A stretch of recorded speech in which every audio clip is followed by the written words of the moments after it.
Israeli सेना ने Iran के साथ ही सीरिया के सैन्य ठिकानों पर भी हवाई हमले किए हैं। सीरियाई मीडिया के अनुसार इजरायल ने सीरिया के मध्य और दक्षिणी हिस्सों में हमले किए।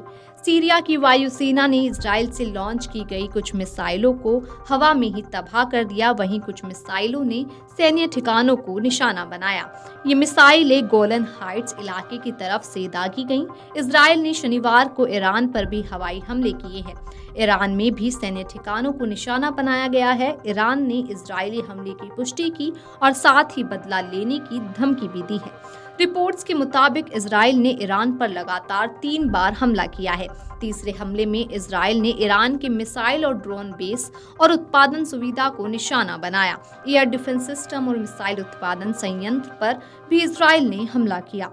सूत्रों के मुताबिक इजरायल ने पूर्वी तेहरान और Islamic revolutionary guard corps command पर भी हमला किया है। इस दौरान तेहरान में कई धमाकों की आवाज सुनी गई। पूर्वी तेहरान में 4 धमाकों की आवाज भी सुनी गई है। रिपोर्ट्स की माने तो इस ऑपरेशन में अभी तक कोई इजरायली सैनिक या विमान को कोई नुकसान नहीं पहुंचा।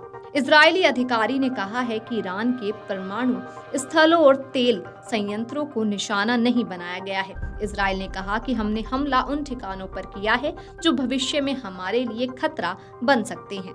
आईडीएफ के संचालन निदेशालय के पूर्व प्रमुख यिस्राएल जिव ने ईरान पर इजरायली हमलों को ऐतिहासिक बताया। उन्होंने कहा कि इजरायल ने ईरान के आसपास में घंटों तक जो चाहा वो किया। ईरान के सबसे अहम सैन्य ठिकानों को निशाना बनाया। तेहरान के एक व्यक्ति ने नाम न बताने की शर्त पर एसोसिएटेड प्रेस को बताया कि कम से कम 7 धमाकों की आवाजें सुनाई पड़ी हैं।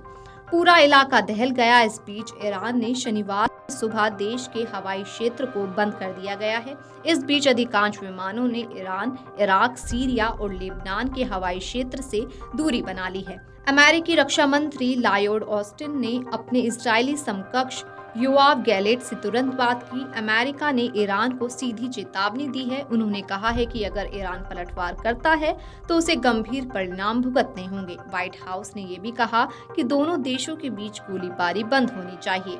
अमेरिका ने कहा है कि इजरायल हमले में वह शामिल नहीं है, मगर इजरायल ने ईरान पर सटीक और व्यापक हमला किया है।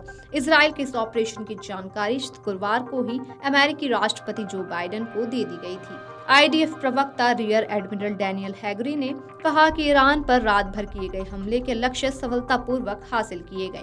इजरायल की सेना ने कहा कि हमारा बदला पूरा हो गया है। ईरान पर रात भर हमलों में हमने अपने लक्ष्य को सफलतापूर्वक हासिल कर लिया है। ईरान ने इजरायल पर 2 बार हमला किया, उसे इसकी ही कीमत चुकानी पड़ी है। ईरान के खिलाफ ऑपरेशन का इजरायल ने नाम पश्चाताप का दिन रखा है।